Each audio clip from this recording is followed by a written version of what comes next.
It has come to our attention that Venezuela's president, Nicolas Maduro, is accusing Guyana of trying to start a war.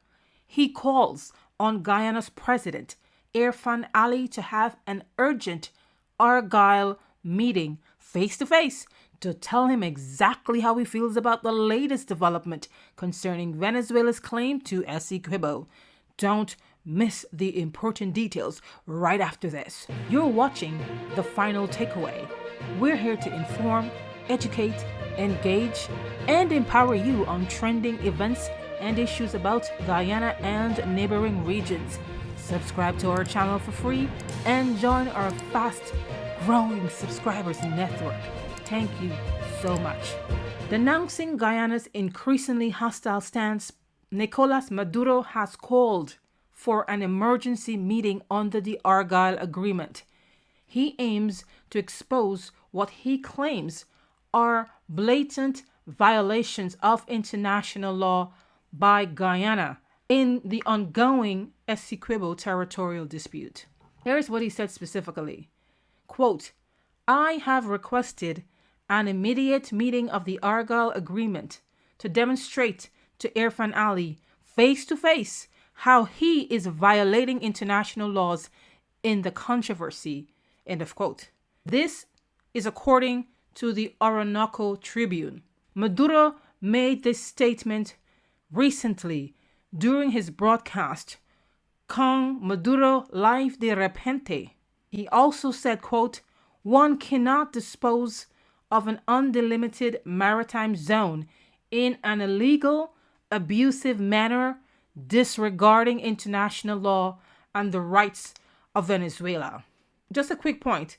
The undelimited maritime zone that Maduro is referring to is that area, that territorial sea area just outside of Guyana and outside of Essequibo, close to Venezuela. It also includes that area, that sea area includes parts of Guyana's exclusive economic zone, where the oil exploration is ongoing and where ExxonMobil has its assets. Maduro is saying the boundaries for this area has not yet been drawn. Therefore, Guyana cannot take ownership of that area. And Venezuela is also disputing that and saying that they have rights to the sea that Guyana says it owns, including, again, parts of the EEC. The Venezuelan president did not hold back in his criticism of Guyana's president, Irfaan Ali. He said, quote, nothing good can be expected from the government of Guyana. The entire political structure of that country is corrupt and is part of the imperialist plans of provocation against Venezuela. Maduro also compared President Ali of Guyana to Ukraine's president, Zelensky. He made the comparison and labeled Ali the Caribbean Zelensky. And he accuses Ali of blindly following a foreign-backed war agenda that threatens regional stability. Basically, he's accusing Irfaan Ali of wanting to start a war that he believes will be backed by Western countries like the United States, the United Kingdom, and France. You may know by now that these countries have affirmed their support for Guyana on this border controversy that has been ongoing. And the U.S. has threatened Venezuela that any further provocation with regards to this dispute, these claims that Venezuela has, that Venezuela will face consequences. Maduro urged Ali to reverse course immediately and to, quote, stop provoking Venezuela, stop violating international law, and meet face to face for a talk. Doesn't this resemble a situation where a narcissist provokes a conflict with someone and then turns around and accuses that person of being the bad guy Like when a certain narcissistic leader sends his country's navy ship into the territorial sea of another country, and his country shares a border with that country. Not only that, the soldiers threaten people and assets in the country they invaded.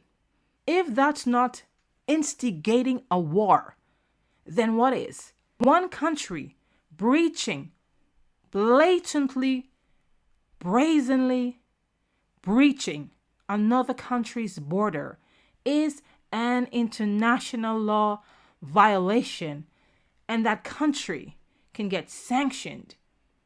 As you may know if you're following the border dispute between Guyana and Venezuela, a Venezuelan Navy patrol ship entered into Guyana's waters last weekend and threatened persons that were located where ExxonMobil has its oil storage facility. According to the news, soldiers on the Navy ship announced to persons in the location of Stabroek Block, telling them that they are in disputed waters. Guyana has gained lawful control of Essequibo and the territorial sea where it has its exclusive economic zone since 1899 via a legal document called the 1899 Arbitral Award. Again, if that's not starting a war, then what is? But guess what?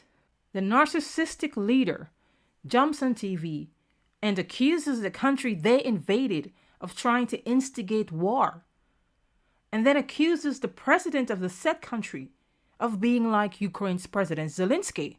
Additionally, Maduro reaffirmed Venezuela's commitment to a peaceful resolution through Bolivarian peace diplomacy on the basis of patriotism and the unity of the nation's civic, military, and police forces.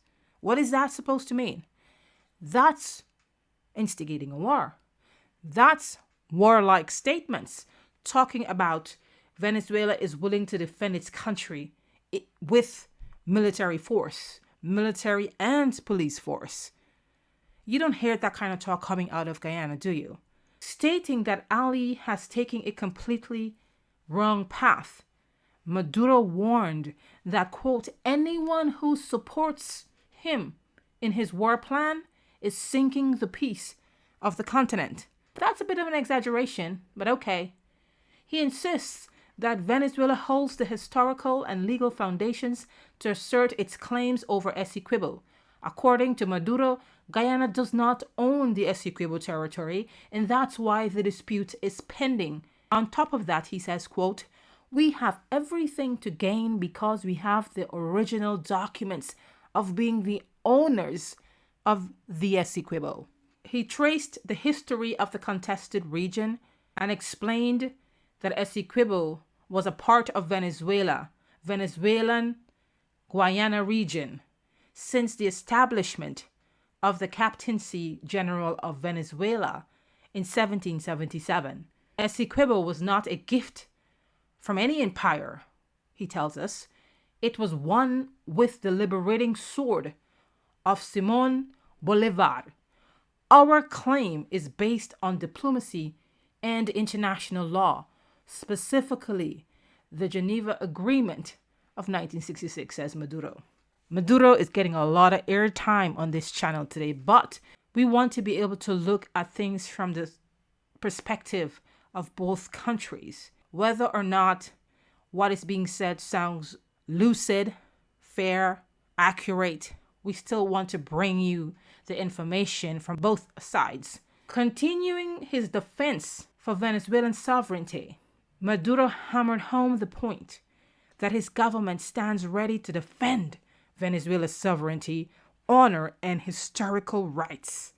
No amount of hatred or lies from fascist forces will defeat his country, according to Maduro.